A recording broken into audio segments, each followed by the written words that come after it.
चलिए स्टार्ट करते हैं क्लास 10th की साइंस, ठीक है ना। देखो हमने इससे पहले पढ़ा था चैप्टर नंबर तो 10 चल रहा है, उसका नाम है प्रकाश का परावर्तन तथा अपवर्तन। इसको हमने थोड़ा सा पढ़ लिया है ना। हमने पढ़ लिया था अवतल दर्पण द्वारा प्रतिबिंब का बनना, 6 टाइप के प्रतिबिंब इससे पहले पढ़ लिए थे, है ना। इससे लास्ट पार्ट में हमने पढ़ लिया था। इस वाले पार्ट में पढ़ेंगे हम उत्तल दर्पण द्वारा प्रतिबिंब का बनना। उत्तल दर्पण द्वारा प्रतिबिंब का बनना, आप मेरे साथ हेडिंग लिखो, उत्तल दर्पण द्वारा प्रतिबिंब का बनना। उत्तल दर्पण द्वारा प्रतिबिंब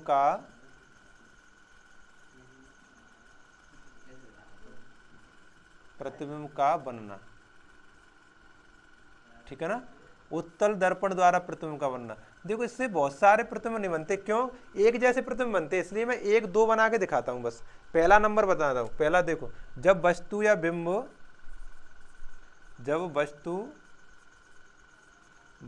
बिंब अनंत पर रखा हो। किस पर रखा हो? अनंत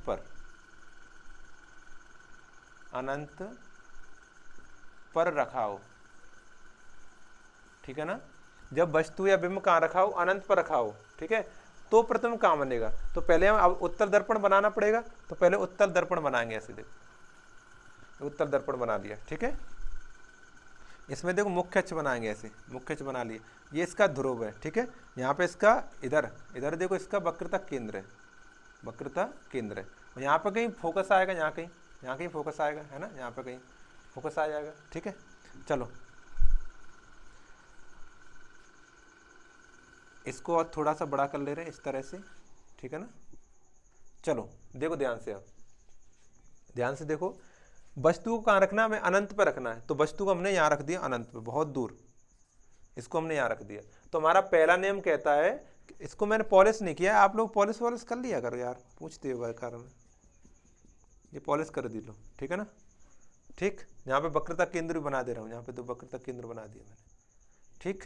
अब आगे देखो, ये वस्तु रख दी है मैंने, तो वस्तु से चलने वाली मुख्य अक्ष के समांतर प्रकाश किरण इस तरह से, तो इसमें परावर्तन होगा। तो उसमें तो इस तरह से मुड़ जाती है, इसमें तो इस तरह से जाएगी ऊपर, क्योंकि उत्तल है ना, इस तरह से जाएगी ऐसे चलिए। तो ये तो फोकस पे तो गई नहीं है। मुख्य अक्ष के समांतर चलने वाली प्रकाश किरण, पहला नियम मैंने खूब ठूस के सिखाया था तुम्हें कि क्या कहते हैं, मुख्य फोकस से होकर जाएगी, है ना। तो इसको केवल इसको मिलाएंगे ऐसे करके, देखो इसको मुख्य फोकस से मिलाएंगे ऐसे, सही है, मिल गया। ऐसे देखो नीचे से देखा जाए, ऐसे मुख्य अक्ष के समांतर चलने वाली प्रकाश किरण परावर्तन होगा तो इस तरह से चली जाएगी, तो उधर तो जाएगी नहीं, तो इसको इस तरह से ऐसे मिलाएंगे, इसको ऐसे मिला के ले जाएंगे ऐसे, ठीक है। ये जो कटान बिंदु इन दोनों का, ये जो कटान बिंदु, यही फोकस है और यही प्रतिबिंब है, यही क्या है? प्रतिबिंब, ठीक है ना। तो अनंत पर रखी वस्तु का प्रतिबिंब कहाँ बनता है? मुख्य फोकस पर बनता है। और कैसा बनता है? उल्टा बनता है, उल्टा नहीं बनता है, सीधा बनता है। अवतल दर्पण में उल्टे प्रतिबिंब बनते थे, इसमें सीधे बनेंगे और आभासी बनेंगे, ठीक है ना, आभासी बनेंगे, ठीक है ना। हाँ देखो इसमें देखो प्रतिबिंब कैसा बनता है? प्रतिबिंब बनेगा कहाँ पर? मुख्य फोकस पर। कहाँ पर बनेगा? मुख्य फोकस पर। कैसा बनेगा? अत्यधिक छोटा बनेगा, बिंदु साइज, ठीक है ना। बिंदु साइज अत्यधिक छोटा, बिंदु साइज बनेगा और सीधा बनेगा। उसमें कल से हम तुम परेशान हो गए पढ़ते पढ़ते, उल्टा वास्तविक। देखो अब सीधा आ गया, सीधा दर्शन कर लो, सीधा वास्तविक, सीधा आभासी बनेगा, सीधा तथा आभासी, ठीक है ना। ये पहला प्रतिबिंब हो गया, ये इसमें यही मेन है। अब देखो आगे हम रखेंगे वस्तु को, तो कहीं भी मुख्य अक्ष पर रख दें, कहीं भी रखें मुख्य अक्ष पर इस वस्तु को, यहाँ रख दें, हमारा प्रतिबिंब केवल क्या कहते हैं, ध्रुव और मुख्य फोकस के बीच इतने क्षेत्र में ही बना करेगा हर बार यहीं आसपास बनता रहेगा, छोटा बनेगा और सीधा बनेगा, वास्तविक बनेगा। तो मैं एक ही बना के दिखा दे रहा हूँ, वही आसपास बनेगा बस, ठीक है। अपनी सभी पुस्तकों में भी 1-2 प्रतिबिंब बनाए, ज़्यादा नहीं बनाए, क्यों? वो एक जैसे बनते हैं, ठीक है ना। चलो आगे देखते हैं दूसरा।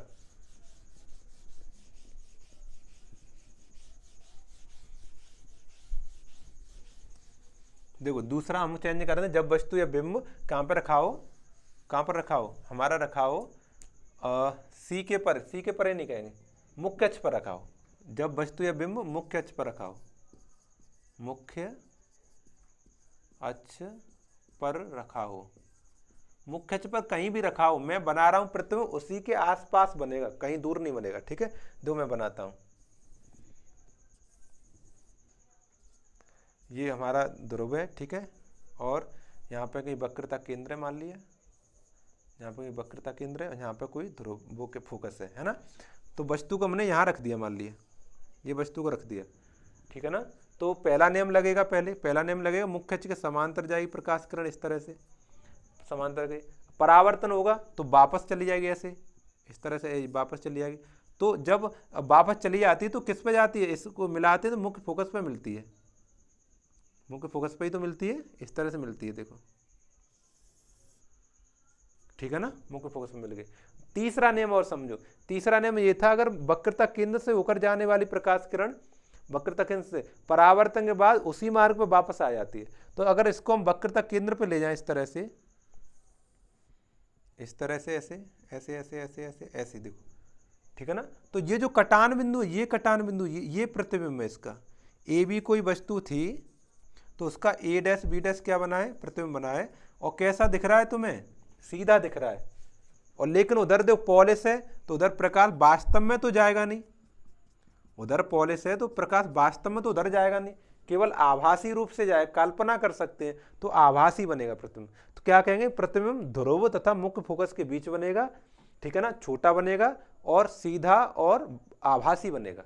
ठीक है ना, इसको लिखेंगे ध्रुव तथा मुख्य फोकस के मध्य, ध्रुव तथा मुख्य फोकस, मुख्य फोकस, मुख्य फोकस के मध्य बनेगा, ध्रुव तथा मुख्य फोकस के मध्य बनेगा।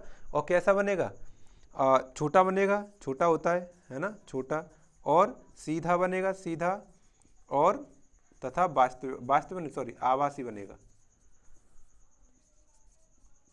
आभासी बनेगा। सही है ना, ध्रुव तथा मुख्य अक्ष के बीच, मुख्य फोकस के बीच में बनेगा।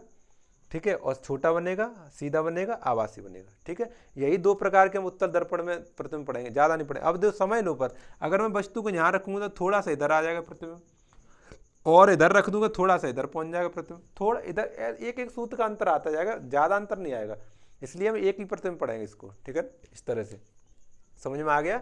ये हमारे अवतल दर्पण द्वारा प्रतिबिंब बनना, उत्तल दर्पण द्वारा अति महत्वपूर्ण थे, ये हमने तो आपको सिखा दिए। ठीक है, इसके बाद अवतल दर्पण के उपयोग पढ़ लें, कहाँ कहाँ यूज करते हैं, ये इतनी वस्तु हमने पढ़ी है, इतना कुछ पढ़ लिया जी कहाँ यूज होता है ना। और उत्तल दर्पण द्वारा कहाँ प्रयोग किया है, तो उत्तल दर्पण कहाँ कहाँ यूज किया है, तो वो पढ़ेंगे, इनको और थोड़ा सा पढ़ ले रहे हैं। ठीक है, चलो हेडिंग लिखेंगे अवतल दर्पण के उपयोग, आगे हेडिंग लिखेंगे अवतल दर्पण के उपयोग। चलो देखो देखो, अच्छी राइटिंग में लिखा करो भाई, अवतल दर्पण के उपयोग लिखो, अवतल दर्पण के उपयोग। अवतल दर्पण को कहाँ कहाँ यूज किया जाता है, देखो पहला नंबर टॉर्च में, टॉर्च जलती है आगे, टॉर्च जलाते हैं तो आगे कांच लगा होता है तो वो अवतल दर्पण होता है। ठीक है, सर्च लाइट में, सर्च लाइट में, और वाहनों के अग्रदीप, मतलब जो फ्रंट वाली लाइट होती है, लाइट जला, मोटरसाइकिल लाइट जलाते हैं उसमें, ठीक है ना, उसे कहते हैं अग्रदीप। ठीक है, तो ये मैं पॉइंट लिख दे रहा हूँ। पहला पॉइंट देखो, टॉर्च में, टॉर्च में यूज किया जाता है इसका, सर्च लाइट में यूज किया जाता है, सर्च लाइट में, और तथा वाहनों के अग्रदीपों में, वाहनों के अग्रदीप, अग्रदीप होता है सामने वाली लाइट, है ना, फ्रंट लाइट है, सामने वाली लाइट, अग्रदीपों में।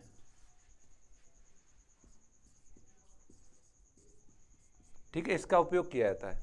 आप लोग लिखेंगे अवतल दर्पण का उपयोग सर्च लाइट, है ना, टॉर्च तथा वाहनों के अग्रदीपों में किया, ऐसे आप लिखें, मैं शॉर्ट में लिख दे रहा हूँ। दूसरा पॉइंट देखो, दूसरा पॉइंट क्या कहते हैं, जो बार्बर होते हैं, नाई होते हैं, वो सेव करते हैं, तो उनका जो कांच होता है उसमें भी यूज किया जाता है, उसमें चेहरे का बड़ा प्रतिबिंब बनता है। जब बड़ा प्रतिबिंब बनेगा तो छोटा छोटा बाल भी दिख जाएगा हमें। ठीक है ना, तो क्या कहते हैं, सेविंग दर्पण में, उसे क्या कहेंगे, सेविंग दर्पण में, सेविंग दर्पण में, स्वीपिंग दर्पण में हमारा कौन सा दर्पण यूज किया जाता है? अवतल दर्पण यूज किया जाता है। ठीक है। अच्छा, दूसरा देखो, तीसरा क्या है कि तीसरा पॉइंट, जो डॉक्टर होते हैं ना आँख चेक करते हैं, नाक चेक करते हैं, कान चेक करते हैं, तो उन्हें बहुत छोटी चीज़ देखने की जरूरत होती है। आँख में ये तो है नहीं बहुत बड़ा डेल पहुंच जाए, है ना, बहुत बड़ी वस्तु पहुंच जाए, ऐसे तो पहुंचे, बहुत बारीक वस्तु पहुंचेगी। तो उस बारीक वस्तु का बड़ा प्रतिबिंब देखने के लिए जो डॉक्टर है अपनी आंखों में कौन सा चश्मा पहन लेता है? अवतल दर्पण का। तो वो उस वस्तु का तिनके का बड़ा प्रतिबिंब बना देता है। जब बड़ा प्रतिबिंब बन जाता है तो वस्तु दिख जाती है, वो आसानी से उसे निकाल लेता है। तो नाक कान आंख का डॉक्टर क्या कहते हैं, चिकित्सक यूज करता है। यानी कैसे लिखेंगे? कान आंख नाक कान, है ना, का चिकित्सक यूज करता है। कैसे लिखेंगे भाई? हाँ, डॉक्टर डॉक्टर डॉक्टर आंख नाक कान तथा कान का निरीक्षण करने में, निरीक्षण करता है, देखता है, निरीक्षण करने में उपयोग करता है। ठीक है ना। डॉक्टर आंख कान नाक तथा ये छोटे छोटे अपने अंग इनमें यूज करता है। ठीक है ना। अच्छा, आगे देखो चौथा पॉइंट कभी कभी लिख देते हैं, ऐसा जरूरी नहीं है, कि जो बड़ी बड़ी सौर भट्टी होती हैं, बड़ी बड़ी सौर भट्टी यानी उसमें सूर्य का प्रकाश एकत्रित करके हमें आग जलानी, मतलब गर्म टेम्परेचर बढ़ाना, वो सौर भट्टियाँ कहलाती हैं। तो उसमें क्या होता है कि ऐसे तो सूर्य का प्रकाश आएगा तो थोड़ा बहुत इकट्ठा होगा उसमें, तो उसके सामने भट्टी ये है, उसके सामने यहाँ पर एक बड़ा सा, खूब बड़ा सा अवतल दर्पण लगा देते हैं। अवतल दर्पण लगा देते हैं तो बहुत सारा प्रकाश एकत्रित करके वहाँ पे भट्टी पे इकट्ठा कर देता है। तो बहुत सारा प्रकाश को जब उसमें भट्टी पे इकट्ठा कर देगा तो क्या होगा? भट्टी में टेम्परेचर बढ़ जाएगा तो हम कांच गला सकते हैं, कुछ भी, जो भी XYZ कुछ भी करें वो कर सकते हैं। ठीक है। तो सौर भट्टियों में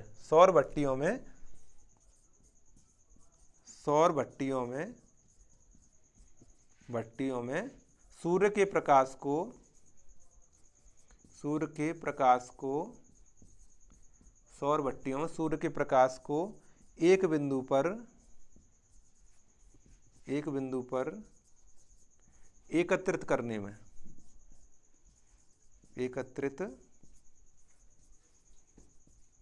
में यूज किया जाता है। ठीक है ना।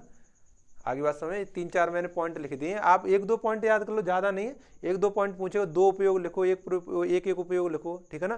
तो अवतल दर्पण में कई उपयोग बता दिए। पहला नंबर सर्च लाइट, टॉर्च है, वाहनों के अग्रदीपों में यूज किया जाता है। दूसरा सेविंग दर्पण में यूज किया जाता है। डॉक्टर नाक कान आँख का निरीक्षण करने के लिए उपयोग करते हैं, है ना। और सौर भट्टियों सूर्य के प्रकाश को एक बिंदु पर इकट्ठा करने के लिए किया जाता है। ठीक है। चलो अब पढ़ेंगे हम उत्तल दर्पण के उपयोग। ठीक है ना। चलो हेडिंग लिखो आप, उत्तल दर्पण के उपयोग। उत्तल दर्पण के उपयोग।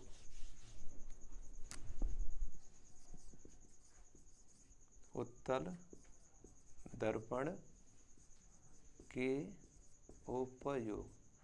देखो उत्तल दर्पण का उपयोग कहाँ किया जाता है, ये सबसे बड़ी बात यही है, और इसमें एक पॉइंट ही मैन है बस।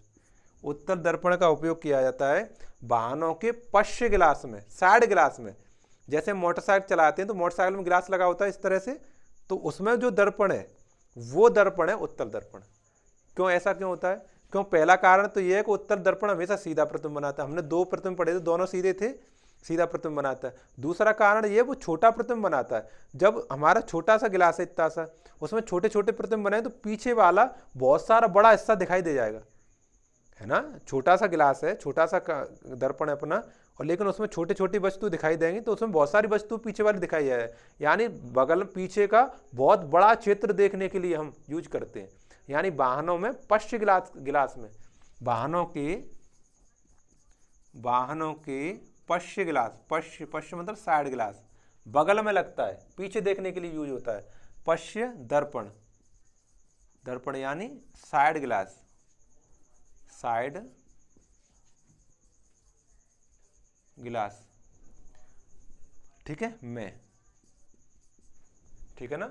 ये हो गया। दूसरा भी समझ सकते हैं। देखो आपने देखा होगा बाजार में ऊंची ऊंची लाइट लगी होती है, हाईलाइट कहते हैं, ऊंची ऊंची लाइट होती है हाईलाइट, है ना। तो उनमें भी उत्तर दर्पण होता है। क्यों होता है? क्यों? वो प्रकाश है, वो प्रकाश को क्या बहुत बड़े क्षेत्र में फैला देता है, इस तरह से बहुत बड़े क्षेत्र में फैला देता है। तो उसमें किया है उत्तर दर्पण। और इससे पहले पढ़ा था हमने कि वाहनों की अग्रदीपों मतलब सामने वाली लाइट में वो लंबा प्रकाश कर देता है, दूर तक ऐसे कर लंबा प्रकाश कर देता है, ठीक है ना। ये प्रकाश को फैला देता है। तो इसे कह सकते हैं, क्या कहते हैं गलियों में, बाजार में, गलियों में, है ना, चौरायों पर क्या कहते हैं, हाईलाइट, ऊंची लाइटों में, ऊंची लाइट हाउस है उनमें, है ना, उपयोग किया जाता है ना। बाजारों तथा चौराहों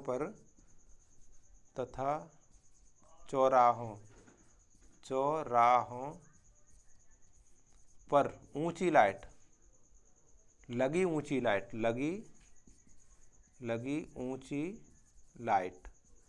लाइट को कहते हैं हाईलाइट, HIGH, हाई, फिर लाइट LIGHT, ठीक है ना, ठीक है ना, समझ में आ गया। जो हाईलाइट लगी होती है उसमें कौन सा दर्पण होता है? उत्तर दर्पण होता है। और जो वाहनों में पश्चिम गिलास होता है, ट्रक में, कार में, मोटरसाइकिल में बगल वाले गिलास होते हैं, वो हमारा क्या होता है? उत्तर दर्पण होता है, ठीक है ना। ये दर्पण हमारे खत्म हो गए यहाँ तक। अब रह गए क्वेश्चन थोड़े, फॉर्मूला रह गया है। फॉर्मूला क्या होता है दर्पण का, आवर्धन क्या होता है दर्पण का, ठीक है। और इसमें क्या कहते हैं, चिन्ह प्रॉपर्टी क्या होती है, कौन से में कौन सा चिन्ह लेते हैं, कौन से में कौन सा चिन्ह लेते हैं, ठीक है ना। उसके बाद न्यूमेरिकल है, 1-2 मैं क्लास केवल न्यूमेरिकल के लिए लूँगा, न्यूमेरिकल कराऊंगा आपका, ठीक है। तो आज तो क्लास यहीं ख़त्म करते हैं। और आपको अगर ये अच्छी लगती है, वीडियो अच्छा लगता है, तो इसे शेयर किया करो, बच्चों के पास पहुंचाओ, जिनको और भी पढ़ना है तो वो पढ़ सकें अच्छे से, घर बैठ के सिलेबस पूरा कर सकें, जाना आना ना पड़े, पैसा ना ज़्यादा खर्च करना पड़े। जो क्या कहते हैं निम्न वर्ग के लोग हैं वो भी अच्छे से पढ़ सकें, है ना। तो इसे आप शेयर किया करो, और कुछ करो या मत करो, शेयर किया करो, बस एक ही काम करो, और कुछ नहीं करना है, ठीक है। चलो यहीं ख़त्म करते हैं।